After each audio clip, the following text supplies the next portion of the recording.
Hello, welcome back to Off the Iron with Utah Hockey. I'm Rob. And I'm Andre. And we are coming off of the Beehive 2024 tournament. We came off really well, 3 wins and 1 overtime loss. Yes. Boys played great.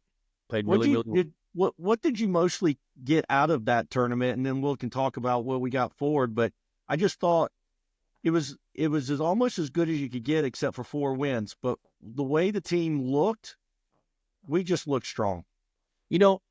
I agree. And I think I made a reference to this before as far as going up against Montana State. We'd already seen them, right? But these boys, they came into that game as if it was our first game against them all season and played them hard. And, I think all in all, they had a lot of fun. That was the big thing, right? They knew it was a bunch of home games. They slept in their own beds. It was a tournament, had a tournament kind of feel to it around the boys. And they just had a lot of fun.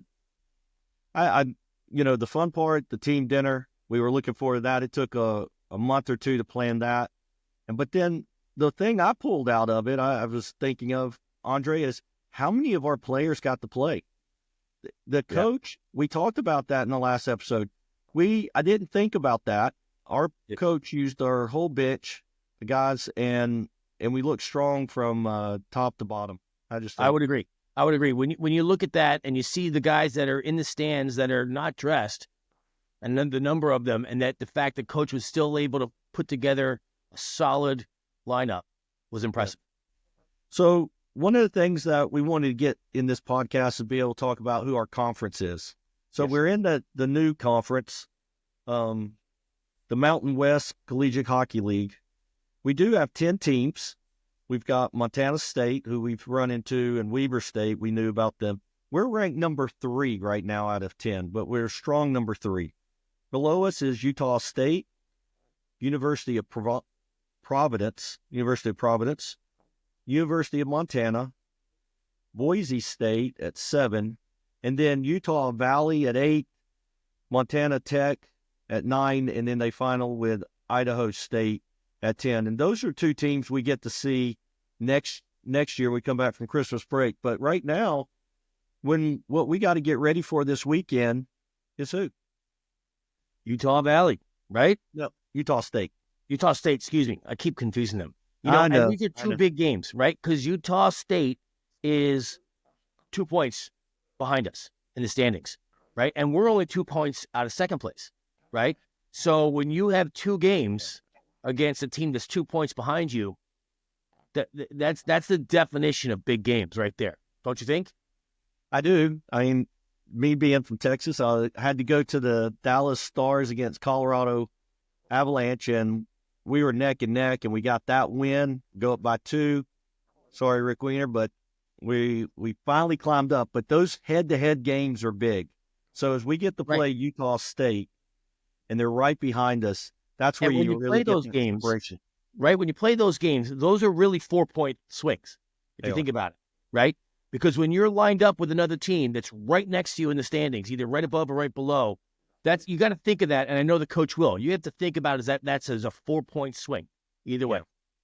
So I haven't looked up who all Montana State and Weber State have this year. I don't think we have them anymore on our schedule. No, we don't. We front loaded it with those guys in the beginning of the season. Yeah. So the teams that we ran into at the Beehive and we won, those were teams that we were either neck and neck or we lost to last year. So you can see the accomplishments that we've gained. I went and, I first started looking right at our goalies, and I wanted to see how did our goalies look. We didn't get a chance to see Ryan Winkleman play this last weekend, but I looked him up, and I was talking to his dad, and if I got my stats right, I think he started 3 games. I don't think he has any regulation losses. I don't know. You'd have to fact check me on that.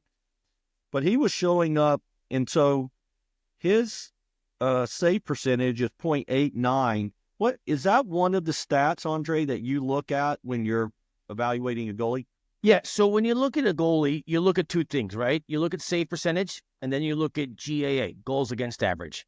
That one's okay, but if you're consistently winning games 7-5, that throws off your goals against average, but you're still winning, right? Because maybe you're getting nailed with 60 shots a game. So that's why save percentage, I believe, and then, I think a lot of people believe that's a more accurate representation. And you're looking at a .90 is where you want to be, right? Ryan's right there, .89. That's .90. So he's, for sure a stud, And then we go into Jack Nowicki and Marcelo. Right now, Nowicki is showing .922 and Cello is .936. So very strong across all three goalies. And for those of you that don't follow hockey or don't know what that .9, let's talk about that for a second. That just means obviously 90%. .9 is 90%. So that means 9 out of every 10 shots are saved, right? And so then you get down into the hundredths and the thousandths of a point, which really do make a difference, So again, with our guys at .89 and above, that's very strong goaltending. Very strong. I think so. I mean, when you're a coach and you can pick any of those three goalies, right? You're a lucky coach, right? Yeah. We looked at. I wanted to go over to our goal scorers, and the thing I saw, Andre, is we didn't have any top 5 goal scorers, but yet we're ranked 3rd in our league. We've got the wins, and that just kind of already tells me balance. Yes. I mentioned earlier the watching NHL teams, and it's typically the teams that go further along in the playoffs. They have to have scoring from lines 3 and 4. You don't have the big scores sometimes, but you have that balance. And so your thoughts on our scoring? Well, I think just to complement what you just said, when you look at our scorers and you look at, we're all there, the top 4 or 5 are all within 6 to 8 points, I think, of each other, if I remember correctly. You don't have one stud that stands out, right? So if you think about the balance of our scoring, everything from forwards to defense, and then kind of think back to what you and I were talking about in the last couple episodes about coach being able to play multiple players and dress full benches, even with guys injured, you can see how that kind of comes together, right? And so you got when you have really, really balanced scoring, what that means for you that when you watch the game, as a coach, you've coached, I coached, I played, you played. What that means is that coach going into late in the game, late in the season, late in the game, has a lot of choices, right? That, coach doesn't have to all of a sudden start line matching at near the end of the third period and worried about making sure our first line is against their first line kind of thing. Yes. There's subtleties like that really, stand out to me as I analyze that. Yeah, and you don't have to. I've seen it when we're playing. There's some they have to, and you and I even talk about in the stands. They're playing their first, second. They wear them down in third period. That's when you win the games. Absolutely. So our leading scorer, according to the ACHA website, we got Torrey, Beers, Jackson, Fine, and Indy is our top 5. But here's something that you and I haven't talked about yet. Number 6 on scoring for us is Jack Humi. Yeah. And when I see a defenseman in the top scoring, I mean, what I see is how patient he is with the puck. He's able to get it out of the zone. Now, he does have 2 goals, but it's his 7 assists. Yes. Whether they're first or second assist, he's making plays. His head's up. He's the quarterback back there. And as a defenseman getting in the top 6 in scoring, I think it says a lot also about his defense. The teams, when you're playing a guy like him, they're backing up because he's not making mistakes. And if he burns you, then it's a 5-on-4, even maybe a 4-on-3, right? Yep. So Here he is at number 6 on scoring.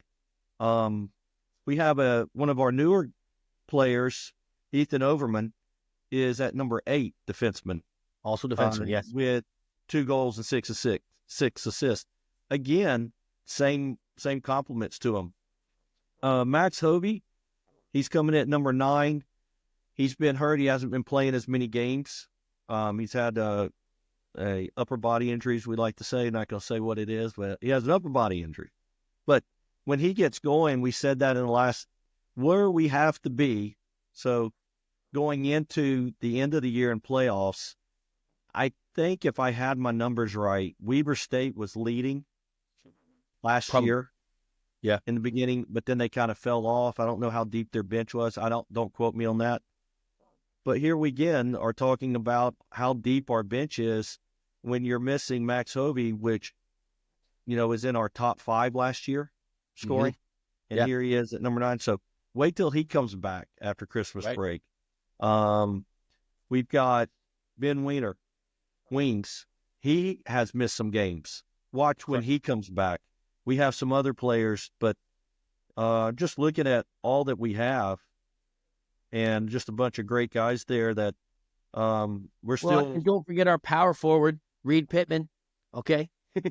Reed Pittman's been out. Hopefully we see him this weekend. He'll get a couple games in, then he'll get a nice rest until the new year. But, you're looking at, and I know he's your kid, but I'm telling people on the that are listening, you're looking at a 6'4" forward that whether or not he puts pucks in net, you have to respect him in the way he plays in front of the net, the way he plays in the zone, in the slot, right? And even if I've watched him all last year, even if a guy like him, kid like him, doesn't touch the puck and maybe he doesn't get a goal or an assist, the fact that they have to respect him and where he goes on the ice opens the ice up for others.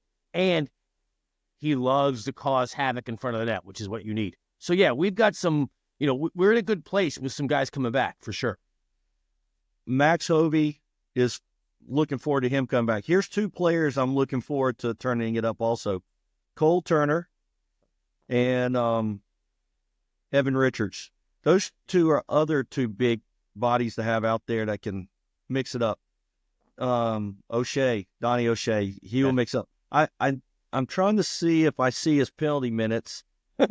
He's still up on penalty minutes, but when you see a player like him on penalty minutes, and also you look at Torrey doesn't have many, 23. O'Shea's got 69. That could have been a major or 2, but they get in there and mix it up. And when you're a team going up against Utah, you better know who's on the ice and what you're doing. And don't think these players don't know this guy will mix it up. Now, when we get into power plays, and there are some teams, I think Weber State's one that when they're behind, they try to poke at the bear and try to get us to get in the penalty box because they got a very good power play.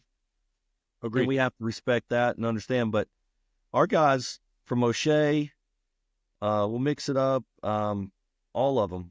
I'm just looking at our lineup and who all we have that they're just – we got a lot of players that I'm looking forward to when we come back from Christmas. But these next 2 games are a big one. Utah State back-to-back Saturday night, I believe. Yeah, I think.